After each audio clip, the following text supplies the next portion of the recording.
Awesome. Yeah, for sure. It has been so fun like doing all of this, and I can tell that you like love what you do, and now seeing like your degrees coming into play, I'm like this makes sense. Like this is But I'm it. glad it does. It was a very expensive piece of paper I got. I'm glad it is coming into frame. Of course. So when you were writing back in your book as well, whenever you said that you recently discovered your own sexuality, about 6 years ago, I think. Mm. But there's stories from like even when you were younger than 6 years ago. And so when you go back, did you like kind of click in your mind like, oh, maybe I just didn't, I just suppressed those things. So let's talk into dive into that. What was it like uncovering those things? Yeah, in an ideal world, I don't think sexuality was supposed to be its own chapter, let alone two. Yeah. Um, I thought that they would just kind of weave in, Hmm. where they fit in order, in the other eras of my life. But it was kind of that thing that you said. I was like, okay, I want to take you all the way to the beginning, like, Yeah. where it first kind of clicked in my head, like, all the way to like the present day and walking you through that. So that was, I think, why I decided to do it that way. And then I was like, okay, well, what's important to put here, what's not? And yeah, I mean, I could have written probably the whole book on just that. Yeah. But I had to rein it in, at a point and focus it. Um, but yeah, I think that again, it's about being in denial, but it's always been a part of who I am and how I express myself. I just didn't acknowledge it, but it's always been there. It's just, yeah, that's how it is. What do you think were factors into like you kind of suppressing it? Um, Environment for sure. Not having community. I didn't know, or there would always be like one other gay person, one lesbian person. I didn't know anybody who was transgender, growing up in school. And so I think just that fear of being the one Hmm. was really scary and intimidating. Not knowing, and I think that part of it too. I think that in those days, I thought that express sexuality meant being in a relationship and having companionship instantly. And so I think that I was like, okay, well, if I come out, like, who am I gonna date? Like, what's the point of saying something? Because who's that? Who am I gonna? I'm the one. Like, who am I gonna date? So what's the point? And so it just was easier for me to kind of forge on and pretend like it wasn't going on. But it's always been a very real part of what I had going on, and I just assimilated to the culture Hmm. around me, and that was why I dated women as much as I did because all the other boys were doing it. Of course. So you talked about Yolanda and Gina and Asia. So how did you meet all of them? So Yolanda and Asia and Or I went to high school. okay, Yolanda introduced us to Gina. we don't like. Um, I mean, it's not that I don't like Gina. It's just Gina was a lot. Gina was a character, but college is not complete without characters. Like if Hmm. you go to college and you don't have some characters in your journey, you did it wrong. And so we went to new student orientation, and Gina was there in Yolanda's group. They became quick friends, and obviously, I'm like, Yolanda and I are like latched on to each other, like going to have our lunches and stuff together, hanging out at night. So she became part of the group. We exchanged socials. And then when the year started, she lived in the dorm right next to mine. So it was like, okay, now I know somebody on this side of the world because we lived far. Like I lived in Sayers and Falls. So I was like, far, Oh, other yeah. side of campus. Yeah. And yeah, from there, the rest was history. Gina was part of our group, and All of those lovely stories. she is something. She's like married and a stepmom now. It's crazy. Really? Yeah, Wow, it's crazy. that's awesome. I love Um, that for her. that's great. You talked about um good party songs. This is just a fun question for me because I was just curious. You said that Jumpman started playing and you wish that Drake and Future knew what they've done to our society. So I just want to Yeah, know your own they personal opinion on like what is a good party song good party songs. They're or party like, songs. I don't know, they're not intentionally good party songs. Like they're good songs, but I think they have like the sing along factor for sure. Mhm. If you sprinkle some Drake, it's like an automatic hit. And I don't know, everybody talks about summer 2016 and all that on social media still to this day. And so all that music was like me going into freshman year of college was us coming off the summer 16 playlist. And the radio friendly things, the things that would be like viral on TikTok now, like, those are the party songs and things like that. But Jumpman is like a call for domestic terrorism. And if you play it at these sorority and fraternity parties, they will answer the call every time and commit domestic terrorism around you. And it's so scary. Like every time it came on, I was never prepared. Like, even though I had been through mosh pits and like been dragged by people With that jumping, song. literally jumping to Jumpman, I was never prepared for it, never ready for it. Oh my goodness. Oh, that was a really funny part of the book. I could not stop laughing. I was like, that seems like it would be true. But No, for it me, is. I You was should like in middle school, so I try it. didn't Like go to the Stallions or like in the quad one day and just play Jumpman. just play it and it'll happen. They will lose their minds. Yeah, something is up in that song. Oh my goodness. Okay, so into the next chapter, I believe you talked about Trump becoming president. I just wanted to, talk about more about how you felt that day and like when it happened. I mean, like your classes were insane. Like reading about that, I was like, oh my gosh. So just tell me a little bit more about that. It was such a long day, and Day. I took a half day, and it was still such a long day. I just remember like we all went to sleep and we're like, "You're not about to win," and nobody was concerned. And we woke up, and there it was. And it's so crazy because so many of my friends did not vote, but they were still sure that he was not going to win. And I was like looking at them like the math on that one, it doesn't math. Um, but I was like, okay, whatever. Yeah, he's not gonna win because this is stupid. Like we taking the joke too far at this point. And I woke up and I see it there, and I'm like, this isn't real. Like this literally isn't real. And I don't know. This is gonna sound dramatic to some, but I walked outside that day, and something in the air had shifted. Like there was a noticeable shift from the day prior, and I was like, oh, I already knew kind of what I was getting into, but I didn't know the magnitude. I knew it existed and the opinions, or rather the people who shared the opinions were out there. I didn't know they were going to be on the kind of time they were on that day and putting up posters threatening to tar and feather people and um, just being a little extreme. That And I'm was saying that, yeah, scary. it really was. And it was moments like that first year that I was kind of like, do I just need to go home? Like, do I need to just remove myself from the situation completely and just go home? Because this is insane. But I just didn't want to give anybody that power, and I didn't want to be run off because I was there for another purpose. I wasn't there for political commentary. I was there to get a degree. Yeah.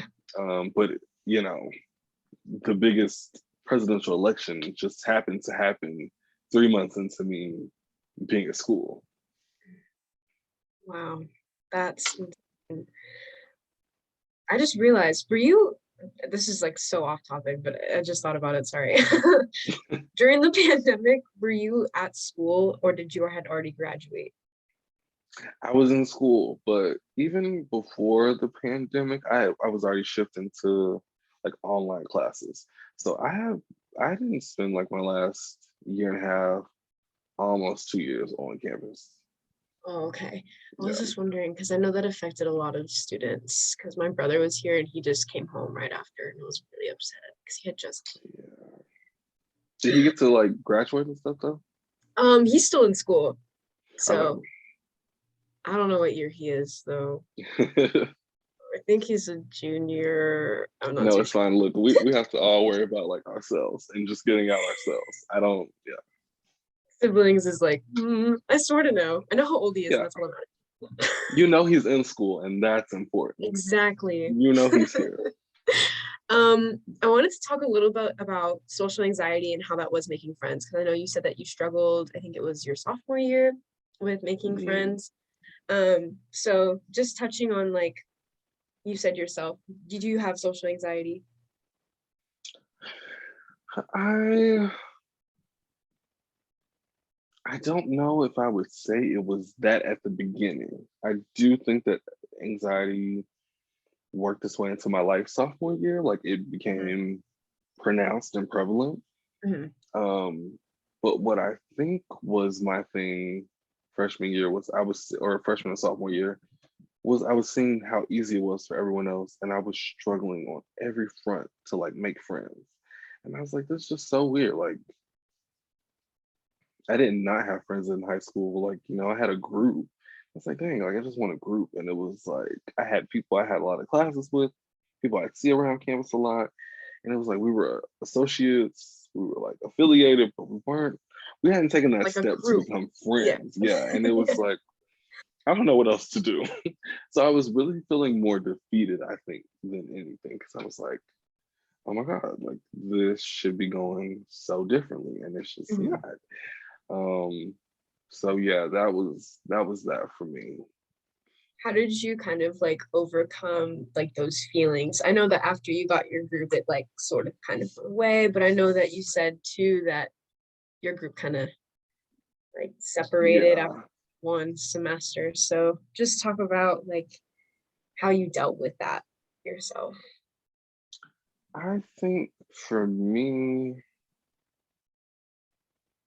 it was kind of after I'd made my group freshman year and realizing that I could do it and realizing what it took to bridge a group of people. I think it made connecting that much easier. Mhm. And I met a lot of my friends' friends. And I have a philosophy that like your friends are not your friends. Your friends partners are not your friends and things like that. But it was just easier because we were spending a lot of time together and doing a lot of things, and it was like accelerated friendship. It was like, you know. So I think with that aspect being introduced into my life, it was easier to just kind of do it on my own when I wasn't in those settings with them because I now knew how to navigate around people again. I just hadn't done it in a while, so I kind of lost the touch on it. Makes sense. Totally. Next question. Do you think that whenever you graduated, you said that you had a lot of built up anxiety after that because you were like, oh my gosh, now I actually have to like do things. What if I'm not successful? And then you have all of these like built up things. And of course, you have Mhm. those feelings even before, but I feel like even like once you graduate, that's just like 10 times like more hard on yourself because you're seeing other people that have graduated and they're like, oh, they have a job. Oh, they are doing this. So I'm how like tearing up about it now. Oh my gosh. no, don't. do you still do you still struggle with like those thoughts today and how do you cope with that? Yeah, I definitely think that I very clearly do. Um, and I don't know it's what's their pod? Going through a lot over here. Um, it's weird and it's crazy because like doing this book, I felt the most accomplished and successful in my life because this is something I really wanted to do and I did it. But I do know that this is not yet anyways. I haven't sold like 1 million books and made $1 million. So it's hard to like sync all of my aspirations into this currently. And I just would want to be in a place where I get to be more fulfilled on a daily basis. And I think the book is going to be out tomorrow, or it's out now while you're watching this. And that means this is ending. The writing, the promotion, it's all ending. And so I'm kind of gonna slowly but surely assimilate back into just being under the radar and not really doing anything. And so I think I'm just wanting to feel happy every day. I don't want to work a day in life where I'm not doing something I'm completely passionate about. And that's hard for me to navigate that. No, for sure. But I definitely think that there is this idea that at some point in your life, like you'll stop asking questions and everything's just going to be fine. But I Hmm. honestly, I don't believe in that. I feel like everyone every single day is like constantly like, oh, I hope I'm doing this correct. Like, I wonder if Hmm. I'm doing this right. You're always learning something different. And I don't feel like I'll ever, even when I'm like 30, I have a stable job and have money, I'll probably still feel like I have no idea what I'm doing. And I feel Yeah. like it's just like a human thing. And we just like Hmm. make it till you make it. But if I don't know if there's ever really like a make it, I because don't it's know like you either. can always keep going, you know? Yeah, So yeah. I know it's stressful now, but that's what I always tell myself to feel better. And I hate to see you cry and stress about these things because this book, honestly, I know that it's like your first book ever and it's your story, but helped me. Thank you. I loved it. And I feel like when people are going to read it, they're going to be super connected to your story, and you're helping so many people through this, honestly. And it has just been such a cool journey for me to be on with you, even though I've only been on like the tail end. But you are doing good, trust me. No stressing about the future now, because right now what you're doing is like incredible. You should be proud of yourself. I'm not gonna make me cry again, but these are good tears. That was, and see, like that was all I wanted with the book, was just to make life easier for someone, to help someone with anything. Like, I've been through some things, and I think I went through a lot of the things because I was conditioned to suffer in silence. And so maybe if we can have conversations and we can talk about some things, and things can be better for people. So like that really touches me, that like you feel it helped you in any capacity. For sure. And it was also just an incredible read. Like learning about you, I related to like so many different aspects. I got to know you, and it was an incredible read. And it's also really funny. Like I loved all the jokes. So, Thank you're going to go great places. I wouldn't even worry about it, to be honest, thank you. even with this book. My mom wants to read it really bad because I've been telling her about it. And I said, you have to wait until tomorrow and we can go buy it. But moving on from that, um, so we talked about, peer pressure. I think you discussed that a lot in your book. So when in your life do you feel like peer pressure has like really, really affected you? Ooh, I don't. I feel like, okay. I don't know if I know if peer pressure is a thing. Like I just wanted to like everything I did. I think I would have done Mhm. Just maybe I didn't do these things on my time. Yeah. But I don't think that I've done anything that I didn't want to do at Mhm. some point. Like at some part of my brain didn't, feel peaked toward or inclined to doing the things that I did. Um, yeah, so I don't really know if peer pressure got me in that regard. Um, but I mean, definitely, I think that that's the thing about growth is you have to be open to growing and expanding in all ways across all platforms and good and bad decisions. You learn what you like, what works for you, what doesn't. And so I definitely felt like 18, 19 was the time of my life to walk through some of those things as opposed to like almost being on the other side of my 20s. Oh my God. So yeah. For sure. Yes. Um, the next question I have is whenever you said that you were dealing with school, like that chapter about your grades and everything Mhm. going through that, um, and with everything, how do you think yourself have you kind of dealt with your own depression and like mental health? I think it sounds really corny and really cliche, but like I just try to see the beauty in everything now. Like even if shit is like shitty, um, I just really try to tell myself like focus on what's good, or like even if you have to remove yourself from this situation, focus on the other good things that are going on completely separate, on another part of my life. I have to do that. But I think that I was in a place that feels like the lowest of lows for me.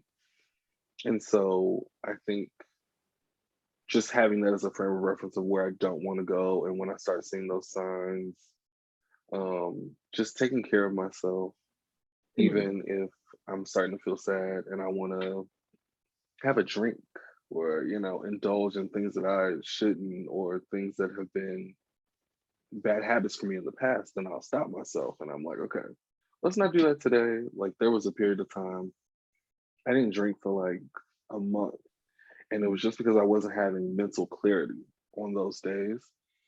And I was like, if I don't have mental clarity, like I'm not gonna drink today because I don't want to drink and then be fueled and propelled to this place that doesn't really represent where I am, but it's almost like a fairy tale of where I want to be. And then when I, sober up, I'm gonna still be where I was, and then it's gonna be that's what really enables the crashes and the breakdowns and that sort of thing. For sure. Getting into the like last chapters of your book, which I think were probably the most serious and talked a lot into depth about, really, really deep topics. From the second, I think it's the second to last chapter, you get into your friends and the death of their baby. So I just wanted to, I know this is like super hard for you to talk about. I know it's probably super hard for you to write about too, but what do you want people to take away from you writing that um I wanted to make sure that Mason's story was told and that his legacy is not forgotten. I think I realized how important legacies were, writing this book. And his unfortunately is marred by something so catastrophic and so grotesque. But I think that it was important for me to paint those pictures of the good times that I got to share with him, and the ways that I think that his spirit, he just had a beautiful spirit, and I think it was really like a guiding light during the dark times for me. And I think that that's really why I took his passing so hard, because Like kids are just so optimistic and full of life. And that was just so beautiful to see to me, like in this full circle. I had never seen, my sisters and I are close in age, so like I've never seen a baby be raised. So I was witnessing a baby be raised, from birth. And that was insane. I want people to know what happened. I think that there are a lot of theories and assumptions, and a lot of people wanted to be close to this case and have involvement, and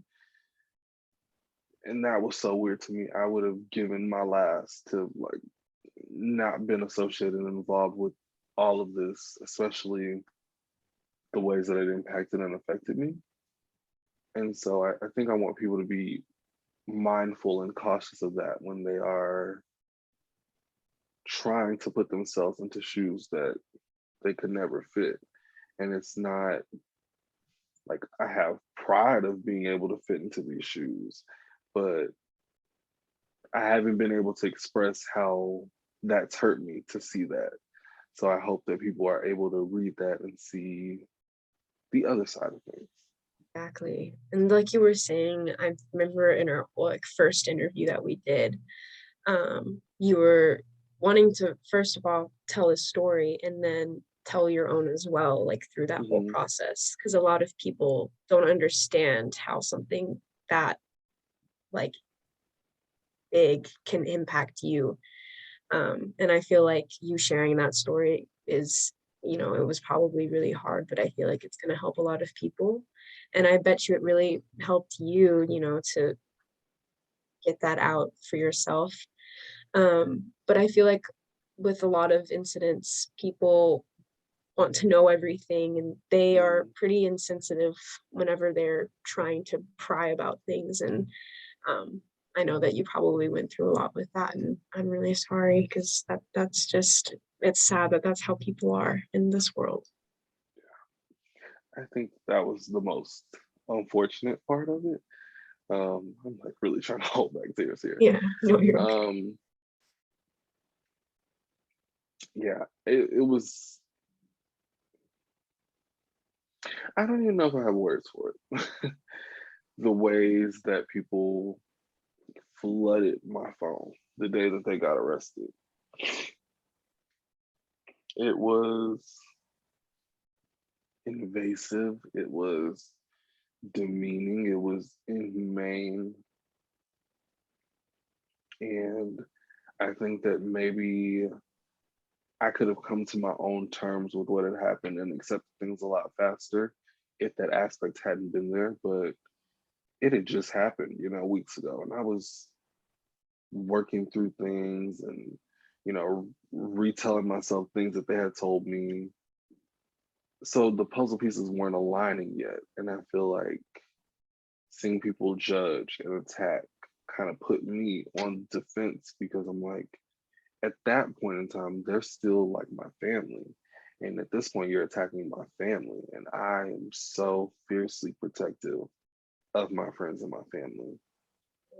And it was really hard because at the same time, I didn't want to make like an outward statement of support because I do believe victims and I do support and advocate for victims. So I wanted to make sure that I was doing that for Mason and that he was really getting due justice. And so it wasn't until they went to jail that I was able to finally sit with myself and my thoughts and rationalize things and be like, that actually doesn't make sense. Like, that doesn't add up. And, we should revisit this and things like that. So it took a lot. It took a lot, but But it I'm glad I shared it. I'm glad that it's out there, and yeah. people need to know, and Mason's legacy will live on through your book, which I feel like is something that's really beautiful about your book as well. That's he's a part of it too. Mhm. The next topic is about the whole reason I feel like you said that initially when you first started writing the book, it was more of a journal. I remember you saying that. And what really started you to want to, tell your story was you're a victim of sexual assault. Um, so how did you first decide, like, yeah, I need to tell people this needs to be shared?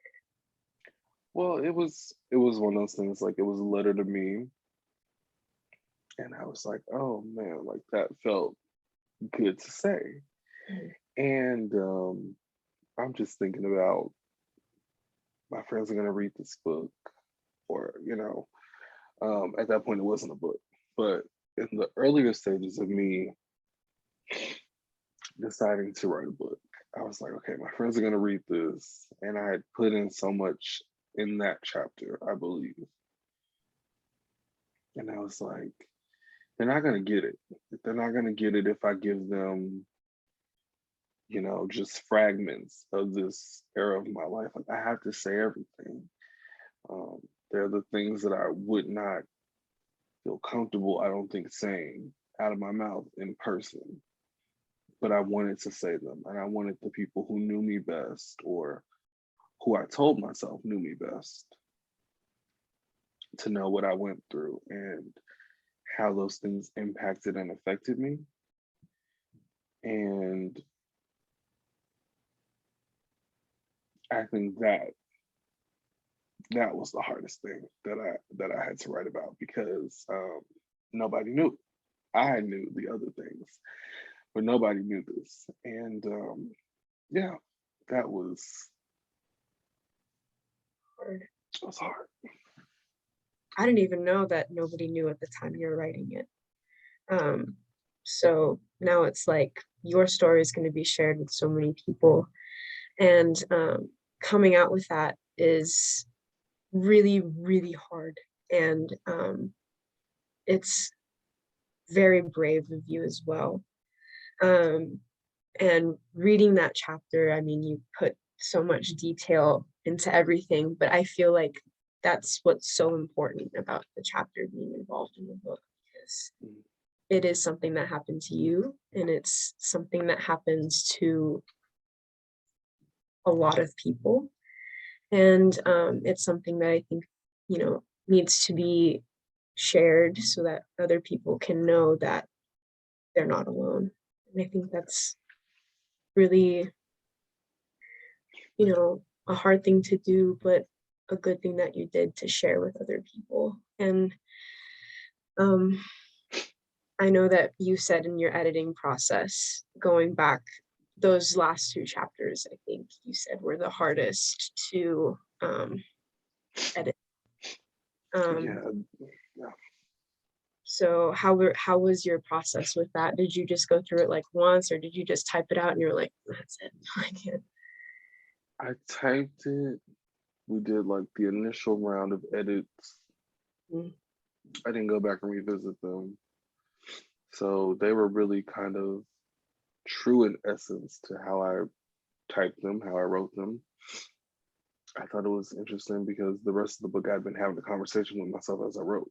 But I didn't do that these last few chapters. It was just about putting the facts on the paper. And like I said, I had to remove that desire to make everything a joke and put comedy into everything.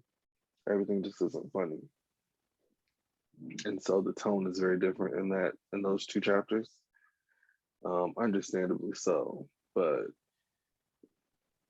I didn't read them again until a few weeks ago, when I was doing like my final read through before I submitted like my final copies to all the distributors and the services.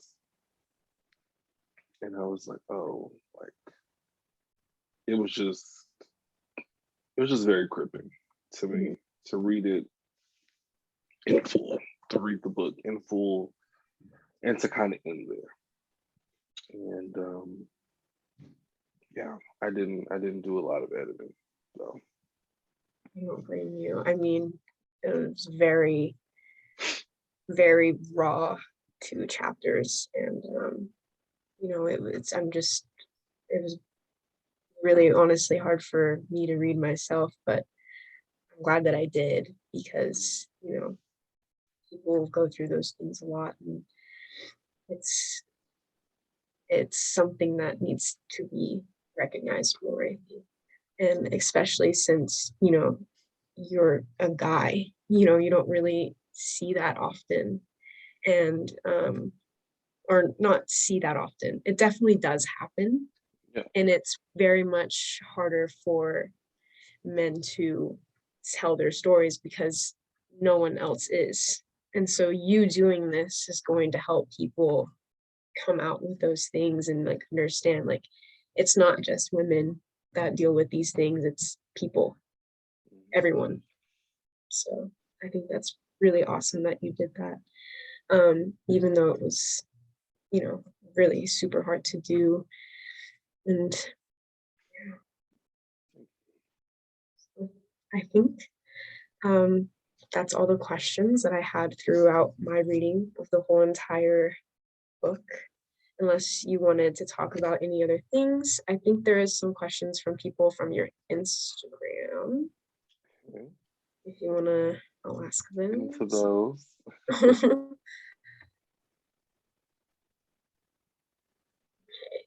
I think this is from Tiara. Okay. That's how you pronounce her name. She said, "What was the hardest part about writing your book?" And I can't find it. We kind of already talked about that one just now. Yeah, I would definitely say just that piece of vulnerability. Um, I was writing the book and I'd gone over to my aunt's one day and she was asking what I was going to put in the book. And I was like, oh, a little bit of everything, like I was trying to be vague and everything. And she was like, well, just make sure you say everything because, who knows if you'll get a chance like this to tell your story again. You should really take advantage of this opportunity.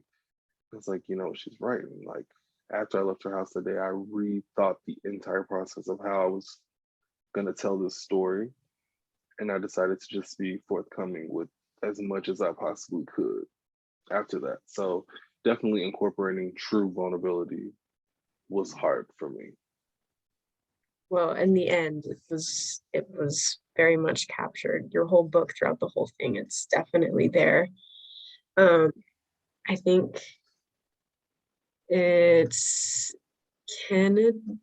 Ken. Ken. Okay, Ken. I was like, is that their name? They asked, what are you, or what were your inspirations for wanting to write a book? Inspirations. Like I've been inspired by great writers my whole life. Um, I don't know if I think I was just, like I said, coming out of college. I'm gonna be 25 this year. So, this first quarter of my life is over. It's a wrap after this, birthday. And so I wanted to do something really special, I think, to kind of commemorate the first quarter of my life. I wanted to make peace with things truly. And I just wanted to move on from a lot of those things. And I wanted to breathe, and I wanted to go into my next chapter with newness and not bogged down by the heaviness of some of the things I have been through. So um, I think that was definitely the inspiration. So, yeah, that's so crazy. Like the first quarter of your life, and I know. that's what this book is. You should make one at 50. I know, right? And come back and revisit. Yeah. Revisit it. It could be a series. Yes. Okay. Mackenzie asked, why did you choose to tell your story by writing a book? Well, that's a good question. I think stories are so important. And I love hearing people's stories. Like I love hearing what makes them them, the things that they don't like, the things that they wish they, possessed more of. And like I said, I think it really just goes a lot of the things that I talk about in the book. I think that they set up the stage for larger conversations to be had. And unfortunately, sometimes those conversations don't start unless someone makes themselves uncomfortable first to have them. And so I think that I was okay doing that and making myself a bit uncomfortable just so long as it yields productivity, you know, from my discomfort. Um, and I think that everybody should tell their stories. And I'm not saying everybody should write a book because that's a lot and it's a big trust me, it is such a big undertaking. Um, but yeah, even if it's just telling your parents your story, you know, we grow up and especially when we leave our houses, we go through so much that our parents don't know. And I think it's just important to share our stories. There's one last question from me before we end this up is just how do you feel?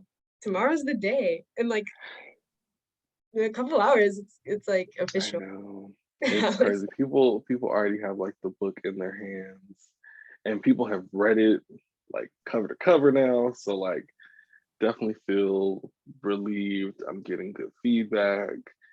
Um I've been so caught up in the technical aspects and meeting deadlines and trying to get all these things done for the promotion and the life cycle of the book.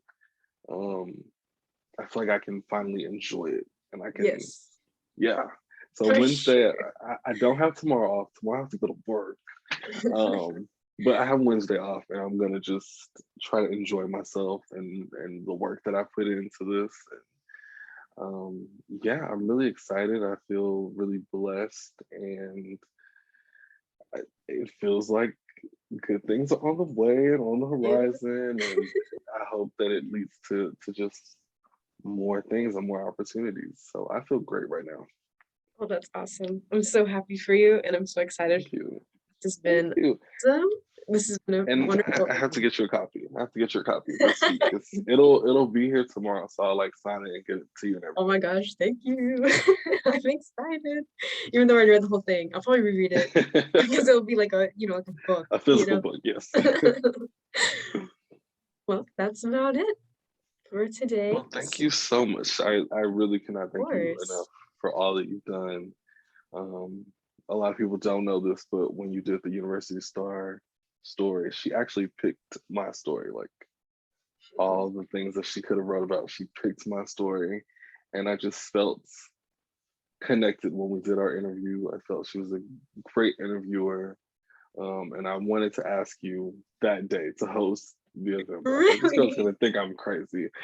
But no, I wanted to ask you that day we sat down and did the interview, and you know, you were my first placement for the book. So I'm forever indebted. You really got things going and the word out and the momentum upward swing for me in this book. So I'm so appreciative of you and your talents and for you sharing them.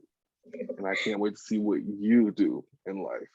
Thank you so much. I can't wait to see how much more you do in your life. This has been honestly, this has been so much fun. I like brag about it all the time. I'm like, look what I'm doing.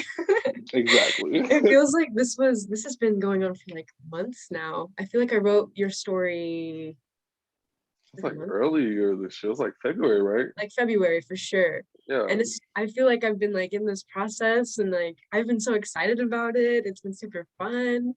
And I was so honored when you asked me. I was like, he loves me. I was like, I'm 19, I don't know anything. But I was really, really honored. And this has been so much fun. And I'm so excited for people to like hear your story. Like it has been beyond incredible and it has been incredible to meet you. And I'm so glad I picked the story that I did. I was like, that one.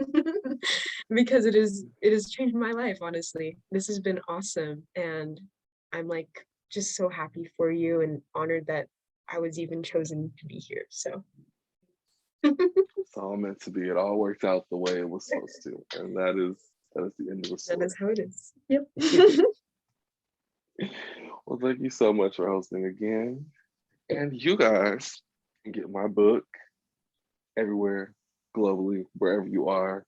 How much time do you have? Oh my gosh. Yeah. Go get the book.